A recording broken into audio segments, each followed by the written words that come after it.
مسلمان بھائیوں، یہ زندگی تو گزر جائے گی. اب یہ زندگی کوئی انسان اگر چاہے تو وہ نمازیں پڑھ پڑھ کے گزار لے، کوئی چاہے تو وہ روزے رکھ رکھ کر گزار لے، کوئی انسان اگر چاہے زکوٰۃ دے کر گزار لے، کوئی چاہے حج ادا کر کر کے گزار لے، اشراقیں پڑھ پڑھ کے گزار لے، تہجد کی نماز ادا کر کر کے گزار لے، مسلمان کو نیکی کا حکم دے دے کر گزار لے، اور کوئی چاہے اللہ نہ کرے وہ شہوت کے پیچھے لگ کر اپنی زندگی گزار لے،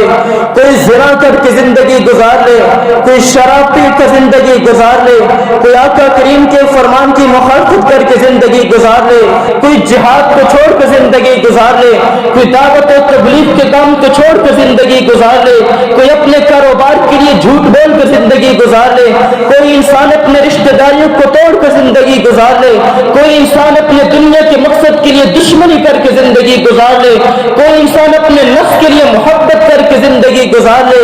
زندگی تو بلال حبشی کی بھی گزر گئی تھی، زندگی تو ابو لہب کی بھی چلی گئی تھی، زندگی تو ابو جہل کی بھی چلی گئی تھی، زندگی تو عبداللہ بن ابی کی بھی چلی گئی تھی، یہ زندگی تو سعد بن ابی وقاص کی بھی گئی تھی، یہ زندگی تو میرے محبوب پیغمبر کی جانثار ابو بکر صدیق کی بھی گئی تھی، عمر فاروق کی بھی گئی تھی، یہ زندگی عثمان ذو النورین کی بھی گئی تھی، یہ زندگی علی المرتضیٰ کی بھی چلی گئی تھی. بس فرق اتنا تھا، ابو بکر صدیق آخرت کی زندگی کو سمجھ گئے تھے، ابو بکر صدیق نے آقا کریم کے لیے تن من دھن قربان کر دیا، اور عبداللہ بن ابی نے اپنی وڈیریت اپنی بادشاہت کے لیے محبوب پیغمبر کی تعلیمات کو نہ مانا. میرے محبوب پیغمبر کی جانثار عمر فاروق رضی اللہ تعالی عنہ نے آقا کریم کی بات کو اس طرح سینے سے لگایا، آقا کریم کے فرمان کو مان لینے کے بعد ایک مسلمان لیے اپنے دل میں درد اور احساس رکھنے والے وہ عمر فاروق کی زندگی بھی گزر گئی تھی. اور مسلمان بھائیوں، ابو جہل کی بھی زندگی چلی گئی کہ جس انسان نے محبوب پیغمبر کی تعلیمات کو نہ مانا، زندگی تو بڑے بڑے نمرودوں کی چلی گئی، فرعون جیسے لوگوں کی چلی گئی. لیکن مسلمان بھائیوں، آج ہماری زندگی بھی تو چل رہی ہے نا. ہم اپنے محاسبے میں، ہم اپنے معاشرے میں، ہم اپنے خاندان میں، ہم اپنے علاقہ میں، ہم اپنے اس ملک میں، ہم اپنے اس شہر میں، ہم اپنے اس کاروبار میں، ہم اپنے اس سماجی علاقوں میں ذرا نظر تو دوڑائیں. ہم ذرا دیکھیں تو صحیح کتنے ہی ایسے ہمارے عزیز و اقارب تھے جو پچھلی عید میں ہمارے ساتھ شامل تھے، ان عیدوں میں وہ شامل نہیں ہے، پچھلے رمضانوں میں شامل تھے، ان رمضان میں وہ شامل نہیں ہے، پچھلے جمعوں میں شامل تھے، ان جمعوں میں وہ شامل نہیں ہے. مسلمان بھائیوں، جب اسرافیل سور پھونکیں گے اس وقت یہ انسان کہے گا کہ کاش میں نے آقا کریم کی نافرمانی کے اندر میں نے ایک لمحہ بھی نہ گزارا ہوتا، کاش میں نے پوری کائنات کو آقا کریم کے جوتے پر قربان کیا ہوتا، کاش میں نے ساری کائنات کی محبتوں کو آقا کریم کی محبت پر قربان کیا ہوتا، کاش میں نے اپنے پوری کائنات کے ڈر اور خوف کو اللہ کے ڈر پر قربان کیا ہوتا، کاش میں نے اپنے بیوی کی محبت کو آقا کریم صلی اللہ علیہ وسلم کی شریعت پر قربان کیا ہوتا، کاش میں نے اپنے اس دنیا کے دوستوں کو آقا کریم کے دوستوں پر قربان کیا ہوتا، کاش میں نے آقا کریم کی تعلیمات پر اس دنیا کی تعلیم کو قربان کیا ہوتا. لیکن مسلمان بھائیوں، اس وقت پچھتانے کا نہ فائدہ ہوگا، اس وقت نہ یہ باتیں کرنے کا فائدہ ہوگا، نہ انسان کو دوبارہ زندگی دی جائے گی. ایسی کائنات میں کون سی جگہ ہے جہاں پر اللہ تعالیٰ اپنی جلالت اور قدرت سے اس جگہ کو دیکھ نہ رہا ہو؟ وہ اللہ جل شانہ، اس کی جلالت تو اتنی ہے، اس کی تو قدرت ہی اتنی ہے کہ وہی میرا مالک فرما رہے ہیں کہ یہ کالی رات ہو، رات کا اندھیرا ہو، یہ کالا پہاڑ ہو، پہاڑ کا اندھیرا ہو، اس کالے پہاڑ میں ساری مخلوق میں سب سے چھوٹی مخلوق وہ کالے رنگ کی کیڑی، وہ جب بھی قدم اٹھاتی ہے میں اس کیڑی کی آواز کو بھی سنتا ہوں، میں اس کی پکار کو بھی سنتا ہوں، میں اس کو خوراک بھی پہنچاتا ہوں، میں اس کی التجا کو بھی سنتا ہوں، میں اس کے دشمنوں کی بھی اس کی حفاظت کرتا ہوں. وہ ایک چھوٹی سی مخلوق، وہی چھوٹی سی کیڑی، میرا مالک اس کو بھی دیکھتا ہے. آج کا مسلمان وہ کیسے سمجھ لیتا ہے کہ کائنات کے اندر میں اللہ سے دور ہو جاؤں گا، اللہ مجھ کو دیکھ نہیں رہا. آج باپ کے ڈر کی وجہ سے تو کوئی گناہ نہیں کرتا، آج کی وڈیرے کے ڈر کی وجہ سے تو گناہ نہیں کرتا، برائی نہیں کرتا، لیکن وہ اللہ کی ذات کہ جس نے پیدا بھی کیا ہے، کہ جو انسان کا پیٹ بھی پا رہا ہے، کہ جو دنیا جہاں کا مالک بھی ہے،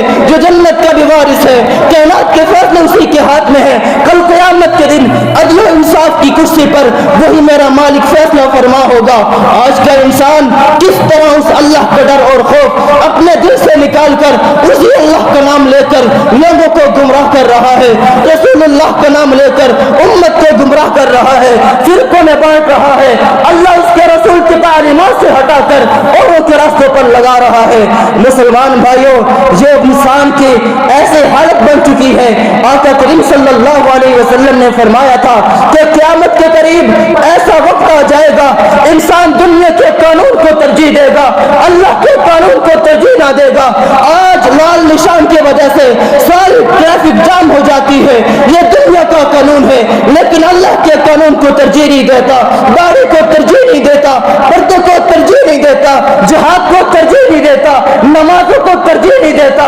دعوت تبلیغ کے کام کو ترجیح نہیں دیتا, مسجد میں آ کے ڈیرا لگانے کو ترجیح نہیں دیتا. آج وہ اپنی بیوی پر آقا کریم کے فرمان کو لاگو کرنے کو وہ انسان ترجیح نہیں دیتا. اور اس کا نقصان کیا ہوا آپ نے بھی دیکھا کہ یہ خانپور کے اندر رب کائنات کی قسم ہے یہ قیامت بول کر کہے گی کہ میں کیوں ضروری تھی. خانپور کے اندر دو لڑکوں نے, دو مردوں نے آپس میں شادی کر لی کہ ان کی محبت تھی, ان کی گہری دوستی تھی, ایک دوسرے پر جان قربان کرتے تھے. یہ دو لڑکوں کی شادی جب دیکھا جاتا ہے کہ وجہ کیا ہے تو یہ ہمارا قانون بن چکا ہے. اور اس پاکستان کے اندر کہ جس کے بنیاد لا الہ الا اللہ تھا, کہ جس کا مقصد اللہ اس کے رسول کی تعلیمات پر عمل کرنا تھا, آج بھی یقین نہیں آتا. آئین پاکستان کا مطالعہ تو کیجئے, 227 کے نظر پڑھیے تو صحیح, اس میں انہوں نے لکھا تھا, اقرار کیا تھا کہ اس ملک پاکستان کے اندر اسلامی احکام کے علاوہ, قرآن اور حدیث کے علاوہ کوئی بھی قانون لاگو نہیں کیا جائے گا. پیغمبر کو فرما رہے ہیں اگر کوئی دو جنس آپس میں زنا کر لیتے ہیں ان پر حد جاری کی جائے. یہ ملک پاکستان کے اندر بجائے اس کے ان پر حد جاری کی جائے, ان کو قانون دے دیا گیا, ان کے لیے ایک نظام مقرر کر دیا گیا کہ جو بھی انسان چاہے, کوئی مرد چاہے کہ وہ عورت بن جائے, وہ جا کے ناظرے میں اپنی درخواست پیش کرے کہ میں عورت بننا چاہتا ہوں, وہ اس کو حکومتی کاغذات کے اندر عورت شمار کر لیں گے. وہ عورت کا قانون پاس کروا سکتا ہے کہ عورت چاہے کہ میں مرد بننا چاہتی ہوں, مرد کروا سکتا ہے. اور پھر اس کو ایسے حقوق ملیں گے اگر ایک عورت وہ مرد لکھوا کر پھر وہ مسلمانوں کی مسجدوں میں, مسلمانوں کی صفوں میں وہ کھڑی بھی ہو سکتی ہے. مسلمان بھائیوں, یہ قوم لوط کا عمل تھا کہ لوط علیہ السلام کے پاس جب یہ فرشتے نیک روح کے اندر خوبصورت لباس میں جب آئے تھے, قوم لوط سارے لپٹے ہوئے لوط علیہ السلام کے دروازے پر پہنچ گئے ہیں. وہ لوط علیہ السلام کی بیوی نے پیغام پہنچایا تھا کہ آج ہمارے گھر میں کوئی بہت ہی خوبصورت لوگ آئے ہیں. لوط علیہ السلام کے جو اللہ کے نبی ہیں ان کے پاس یہ قوم آ کر کہتی ہے کہ ہم کو برائی کی اجازت دیجیے, یہ لوگ ہمارے حوالے کیجیے. اللہ جل شانہ نے کیا فرمایا کہ اے لوط پریشان نہ ہو کہ ان کے جرائم بہت تھے, ان کے گناہ بہت تھے, انہوں نے اللہ کے ساتھ بڑی بغاوت کی ہے. تو لوط علیہ السلام کی قوم کو ان کے انہی گناہ کی وجہ سے فرشتوں نے اٹھا کر آسمان تک لے چلے گئے, اور وہاں پر جب پہنچے وہاں پر فرشتوں نے ان کی چیخوں پکار کو سنا. وہاں سے فرشتوں نے اس قوم لوط کو پٹک کر زمین پر پھینکا. ان کا عمل یہ تھا کہ قوم لوط کہ وہ مردوں کے ساتھ برائی کیا کرتے تھے. یہی آج مسلمان, کلمہ گو مسلمان, یہ قیامت کی نشانیاں ہیں آج کے اس ملک پاکستان کہ جس کو لا الہ الا اللہ کی بنیاد پر لیا گیا تھا. اس ملک پاکستان کے اندر ایسے گناہ کو, ایسے غلیظ کام کو قانون دے دیا گیا. آقا کریم نے فرمایا تھا قرب قیامت یہ وہ ماحول بن جائے گا کہ کوئی بھی انسان جو جن چاہے گا وہ کرے گا, کوئی بھی انسان کسی کو نیکی کا حکم دینے والا نہ ہوگا, کوئی بھی انسان برائی سے روکنے والا نہ ہوگا. آج ہی تو وہ ماحول بن چکا ہے, قیامت کی نشانیاں پوری ہو چکی ہیں. آج کے کلمہ کو مسلمان آج اس کو دین کا پتہ نہیں ہے, آج وہ کتاب اللہ کو پڑھتا نہیں ہے, آج وہ حدیث رسول اللہ سمجھتا نہیں ہے. فرمایا کہ ایسے ماحول کے اندر, ایسے ایام ایمان کے اندر کامیاب صرف وہی انسان ہوگا کہ جو انسان حدیث رسول اللہ پر عمل کرے گا. کائنات کے اندر جو بھی کلمہ گو مسلمان ہے, سب سے بہترین ایمان والا وہ ہے کہ جب اس کی آنکھوں کے سامنے کوئی گناہ کا کام ہو تو وہ اپنے ہاتھوں سے جا کر روکے, سختی سے روکے. اگر اس میں طاقت نہیں ہے, فرمایا اپنی زبان سے روکے. اتنا بھی ایمان نہیں ہے, اپنے دل سے برا جانے. اور فرمایا ہی اضعف الایمان, یہ انسان کی سب سے کمزور ترین ایمان کی نشانی ہے. آج کے مسلمان کے ذرا ایمان تو دیکھیے, ہم اپنے دل میں کیسے برا جانے. آج میرے گھروں کے اندر حدیث رسول اللہ کی مخالفت بھی ہو, آج میری اولاد بھی حدیث رسول اللہ کی مخالفت کرے, آج کسی کی بیوی بھی حدیث رسول اللہ کی مخالفت کرے, آج کسی کے کاروبار کے اندر ہم شریک بھی حدیث رسول اللہ کی مخالفت کرے, آج کسی کا بھائی بھی حدیث رسول اللہ کی مخالفت کرے, آج کسی کا باپ حدیث رسول اللہ کی مخالفت کرے. کسی کو ہاتھ سے روکنا تو دور کی بات, کسی کو زبان سے روکنا تو دور کی بات. آج کے مسلمان کمزور ایمان وہ بھی ختم ہو گیا. ہم اپنے دل میں برا بھی نہیں جانتے, ہم کہتے اس میں برا کیا ہے, اس میں قباحت کیا ہے, اس میں اتنا غلیظ کیا ہے. اللہ کے لیے مسلمان بھائیو اپنی آخرت کی فکر کیجئے. اللہ خود فرما رہے انہم یرونہ بعیدا ونراہ قریبا. جس نے قیامت کو بنایا ہے وہ اللہ خود فرما رہے کہ قیامت بہت قریب ہے, قیامت بہت قریب ہے. آج کا مسلمان کہتا ہے ابھی میرے پاس ٹائم بہت باقی ہے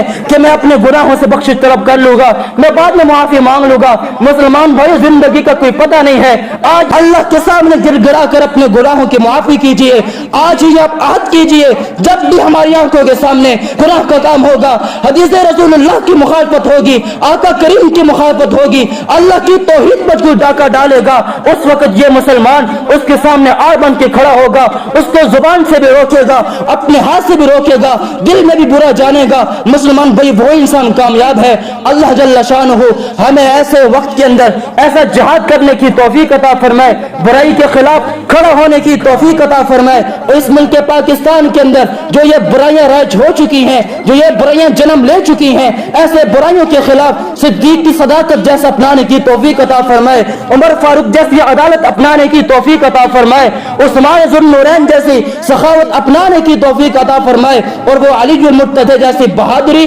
اور شجاعت عطا فرمائے. ان اريد الا الاصلاح ما استطعت وما توفيقي الا بالله عليه توكلت واليه انيب.